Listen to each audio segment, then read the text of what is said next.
Hello to all my story lovers. Welcome back in Storytime channel.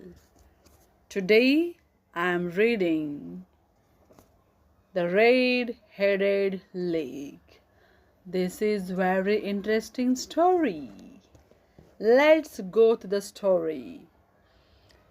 When I called upon my friend, Mr. Sherlock Holmes, he was conversing with a visitor who was an elderly man with very red hair.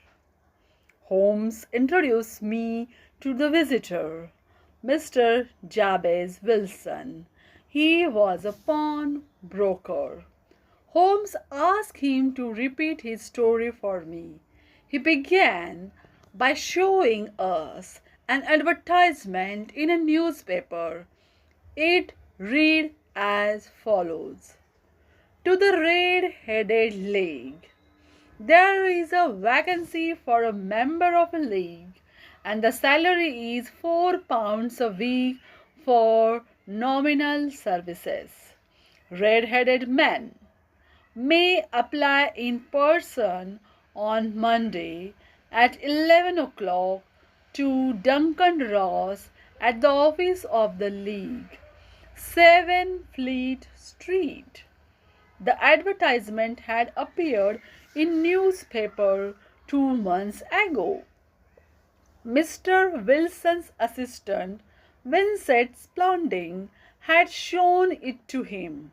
Mr. Wilson liked his assistant Spalding.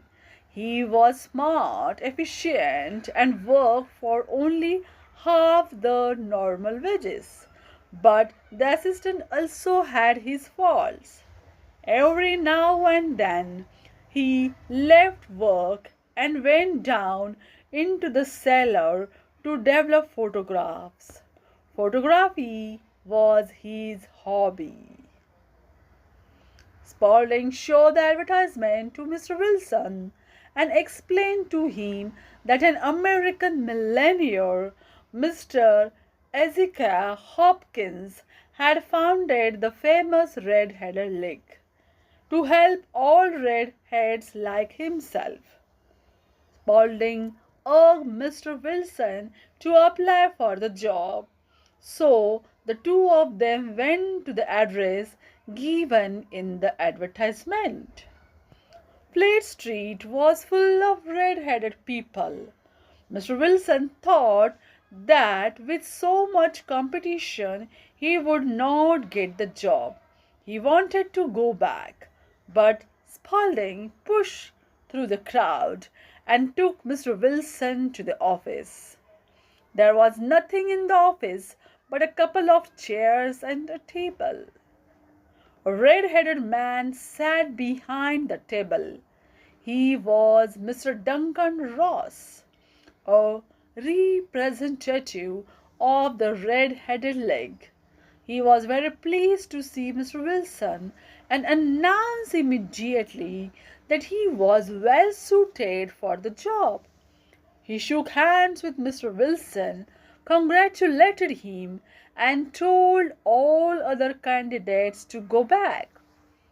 Mr. Duncan Ross explained that Mr. Wilson would have to be in the office from 10 to 2. If he left the office, he would lose the job.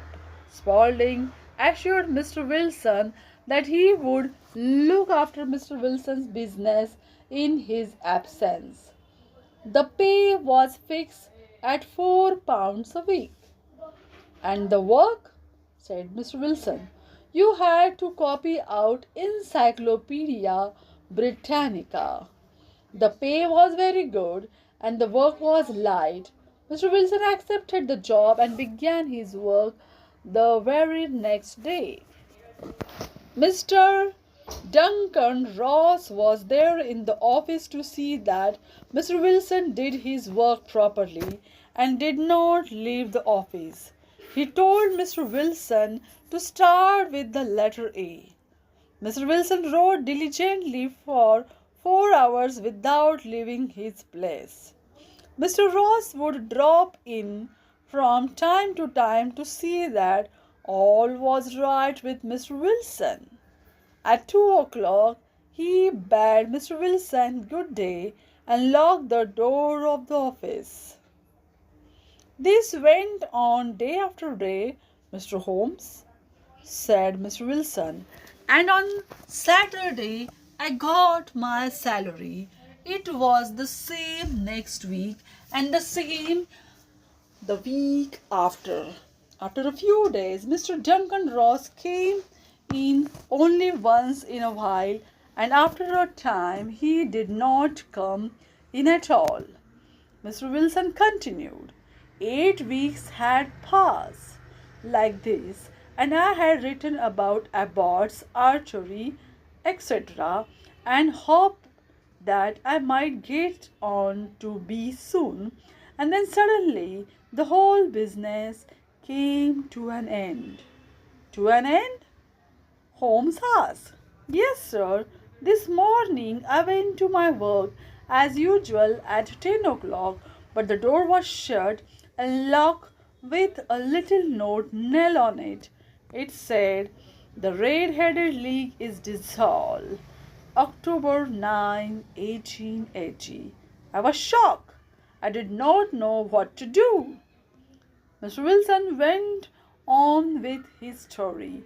I made inquiries at the nearby offices, but none of them knew anything about the lake. The rooms had been rented under a false name. I went home and asked my assistant Spaulding for advice, but he could not help me in any way. I want to find out about the league, Mr. Holmes, who they are and why they play this prank upon me. The whole thing is a mystery. That's why I came to you. I have heard a lot about you." Holmes found Mr. Wilson's story very unusual. He asked, "Mr. Wilson, this assistant of yours who first called your attention to the advertisement, what is he like?" "Small, stout, with no hair on his face.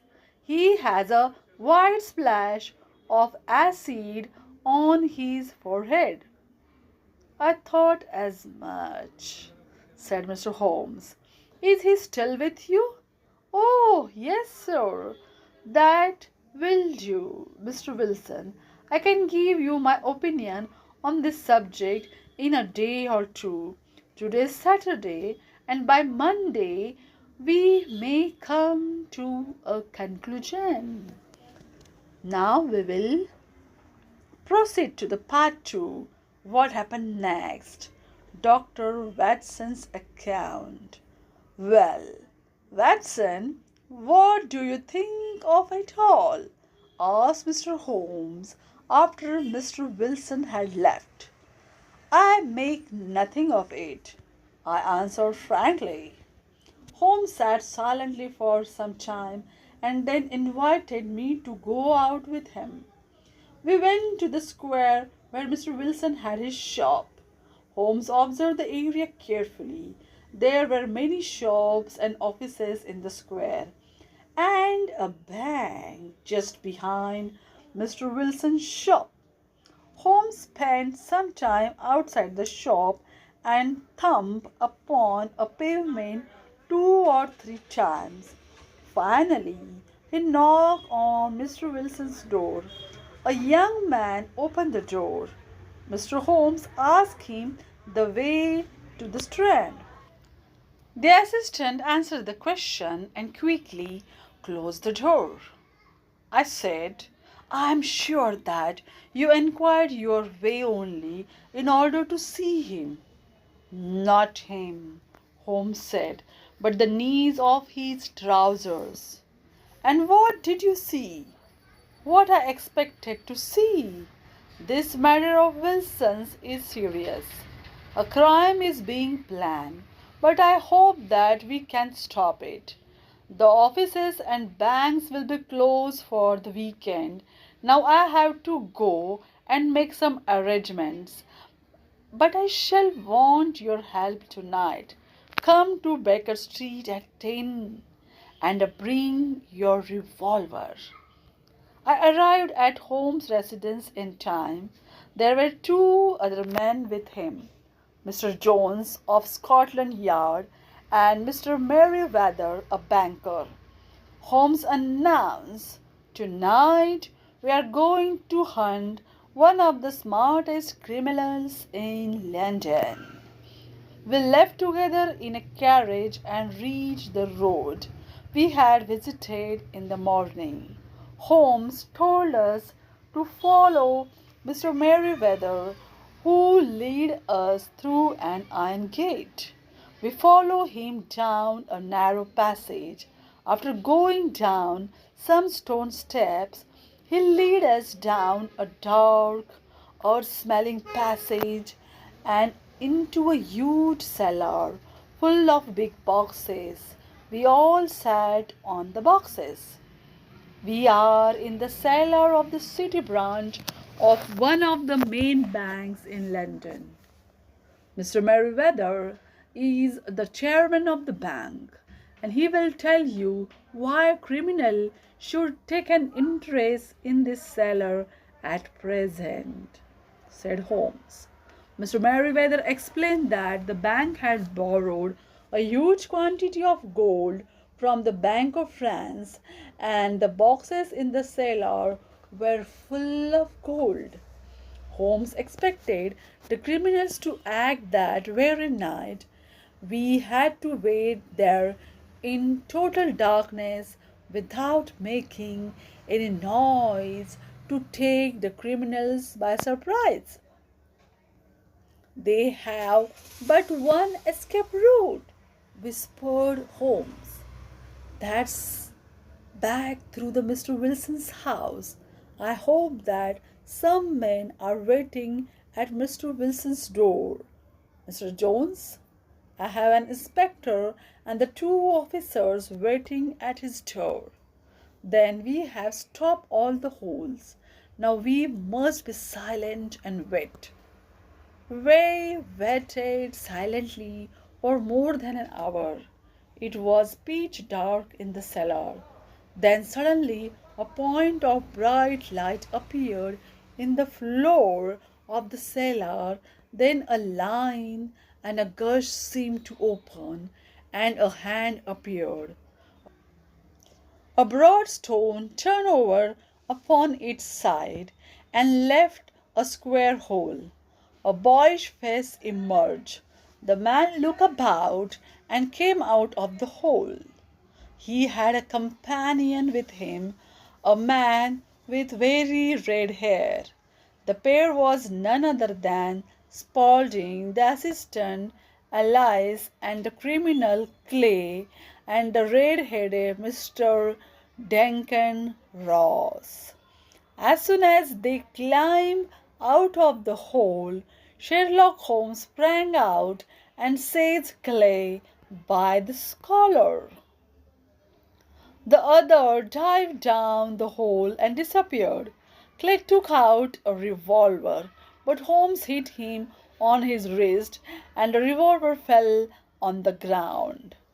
"It's no use, John Clay," said Holmes. "We have caught you." "So I see, but my friend has escaped." Holmes replied, "He cannot escape. There are 3 men waiting for him at the other end." Then Holmes handed over Mr. Clay to the policeman. Mr. Merriweather said, "Really, Mr. Holmes, I do not know how to thank you. You have foiled one of the most cunning attempts at bank robbery. The bank is grateful to you." "You see, Watson," Holmes said, after we reached his home, "it was obvious from the first that the only possible object of the strange advertisement and the peculiar job was to get Mr. Wilson away from his shop for some hours every day. The Red-Headed League was a clever idea.